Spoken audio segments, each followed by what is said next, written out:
What's up guys, welcome to your 73rd C++ tutorial, and in this tutorial you will be happy to know we are covering the last string functions.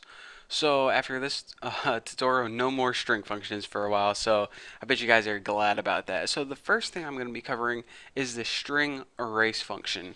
Now what this function does, it erases everything from and including whatever element you tell it to. So let's go ahead and I'm just going to make a string called string1, and I'll write something like, hi, my name is Bucky, and I love bacon and ham. Something stupid like that. And why not an exclamation point, spice things up a bit. So let's go ahead and first just print this out on the screen so we have something to compare it to after we change it later on.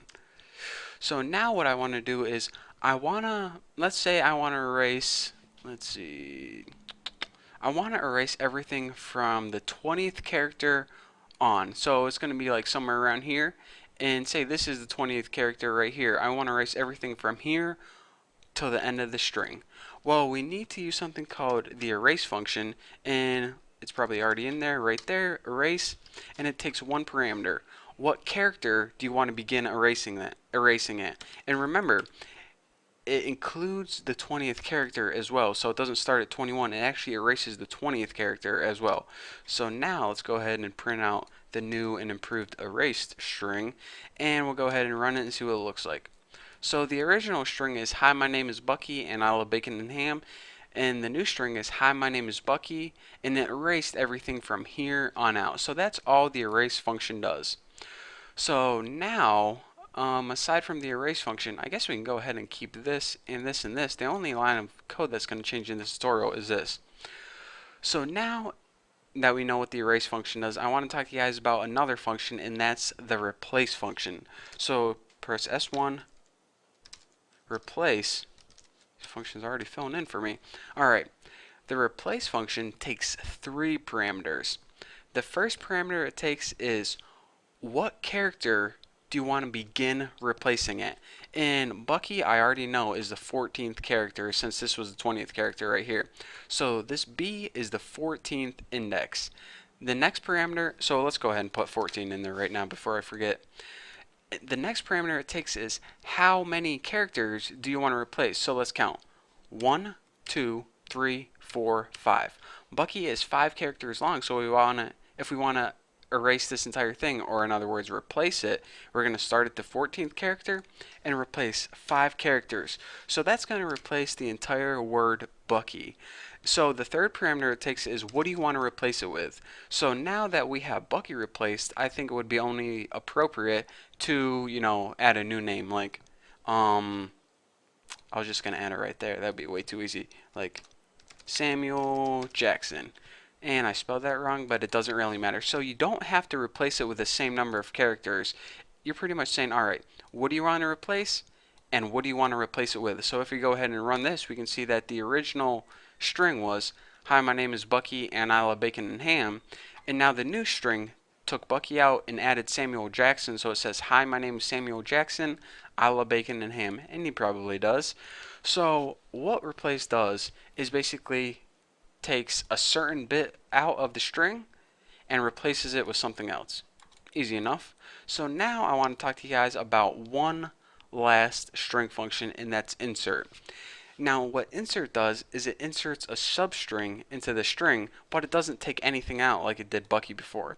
So if we wanted to change the string to, hi, my name is Lucky Bucky and I love bacon and ham, we don't want to take anything out, we just want to insert something right after is. So what we do is put S1, that's the string we're working with, the function is called insert, right like that, and it takes two parameters. The first parameter it takes is, where do you want to begin inserting it? Well, we already know 14 is the beginning of Bucky, and the next parameter it takes is, what string do you want to put right there? What substring do you want to add into the main string? And just go ahead and press Lucky, and we'll add a space after Lucky, so it would be Lucky space Bucky. If we didn't add this space, it would be like Lucky Bucky, one big word, but my name is Lucky Bucky. So I'm going to begin at index number 4, and I want to insert the word Lucky with a space after it. So don't forget your semicolon, and whenever you run this, you can see The original string, hi, my name is Bucky, and now we inserted Lucky, so the new string is hi, my name is Lucky Bucky, and I love bacon and ham. So that is how you insert words, into a string. And one other thing I forgot to mention, let's see if I can go ahead and ZZ replace, just like that. Usually people use replace whenever they usually use it in conjunction with find. So remember in the last tutorial I told you about find, how you can find like all the AMs in a string. I think that was the example I showed you guys. People typically loop through your entire document and find all instances of something and use this replace function to replace it with this. For example, here's a great example. If you ever use Microsoft Word and it saw that you did your whole homework assignment and you saw you spelled the word dictionary with a K and you typed it like 18 times. Well, whenever you right click it and spell check it, it says replace all. This is how they made it. It just loops through, finds all the time you type dictionary with the word K, and replaces it with the proper spelling of dictionary, which of course doesn't have a K in it.